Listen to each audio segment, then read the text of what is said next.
little bit of history about myself and a disclaimer before I start this video series. I'm in the IT field. I've been in the IT field for about 20 years.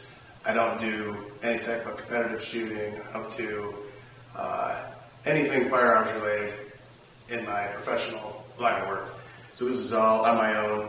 I wanted to learn this on my own. I realized that there's not a good resource on the internet that has everything in one spot to find tips and different methods for a beginner to get started in hand loading. So my plan is to have about 20 or so videos that show in depth what I've learned, my process for reloading or hand loading, and put it on the internet for everyone to see. I'm going to have YouTube videos. I'm going to also have a blog where pretty close to a transcription of what's in each video, but I want to have something written too. That way, you know, somebody can't view videos or whatever. I want to have it all written out too. So what I'm going to do is, for this first video, is give a background of myself, history of shooting and my life, and just kind of go over really nothing hand loading related, but just so everybody gets an idea of what type of person I am and what these videos are going to consist of. So, I didn't start shooting until I was about 18 years old. That's not including like BB guns and stuff like that.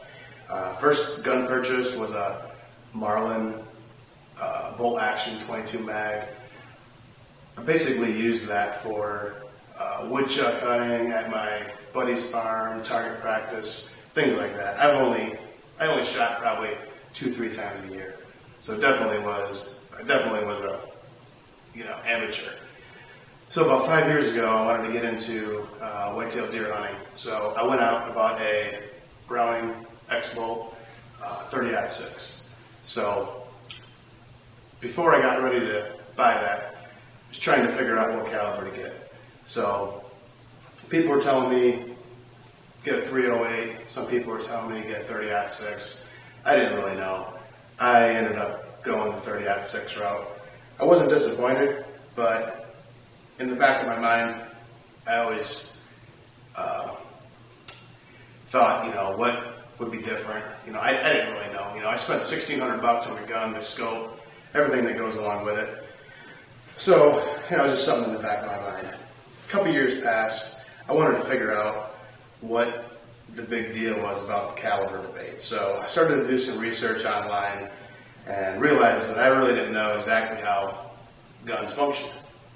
I knew the basics, but I didn't know, in detail. So I figured, what better way to learn than to build my own AR-15.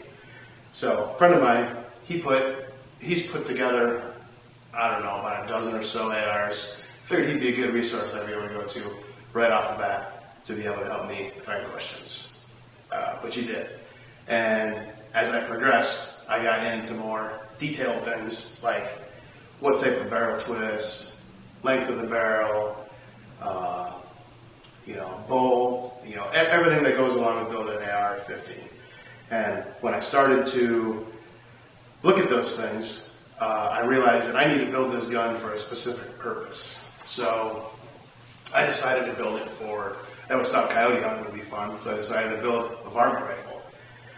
So built one, had fun building it, learned a lot, and when I was done, I still had a bunch of questions in my head about how bullets worked, how the ballistics, everything around it. So a big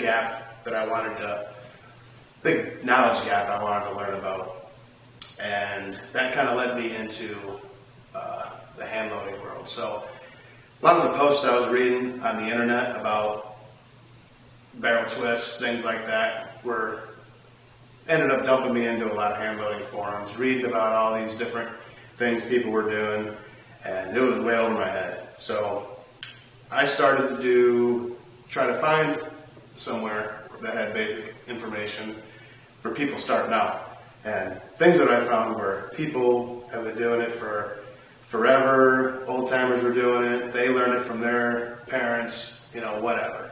So I didn't really have any of that to learn from. So I had to do all my research on the internet, which is why I'm making this video series.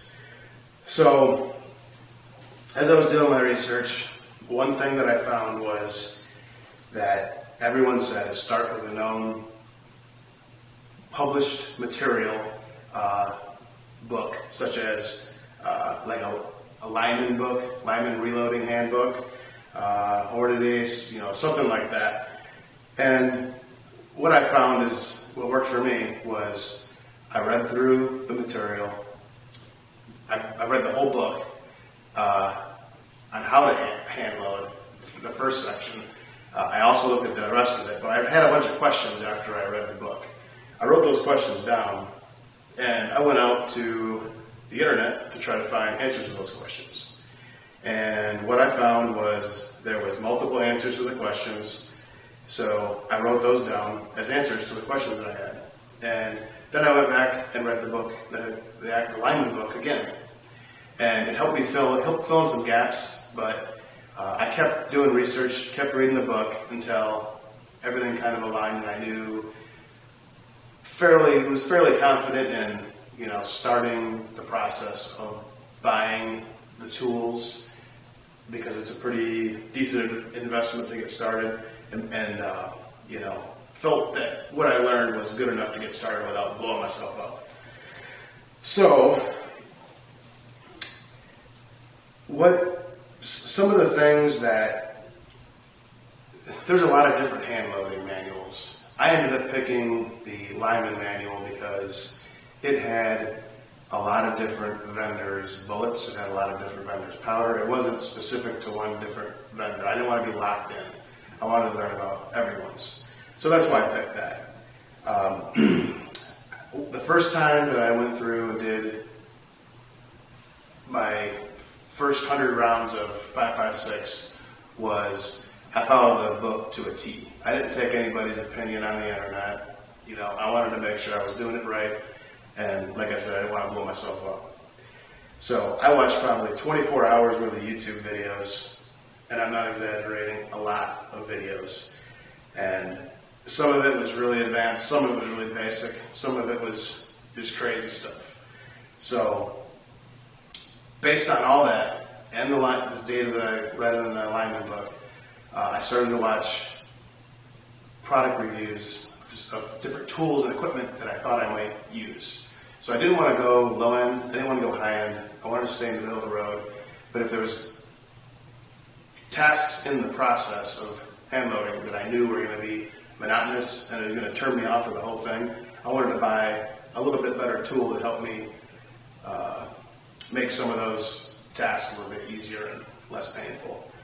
So as I go through each one of these videos, I'm going to post a link to the tools that I ended up going with, the reasons why, and basically every single tool that I own, I'm going to have a link for, and should be pretty easy for somebody to get started in hand loading and help them make a little bit better educated decisions. So, my main 3 priorities for hand loading was 1, I wanted to gain the knowledge. 2, I wanted to reload for accuracy for my varmint rifle. And the third one is I wanted to save a little bit of money doing so. So each one of these videos take those 3 points into consideration on why I chose and went the way I did. And I will see you in the next video.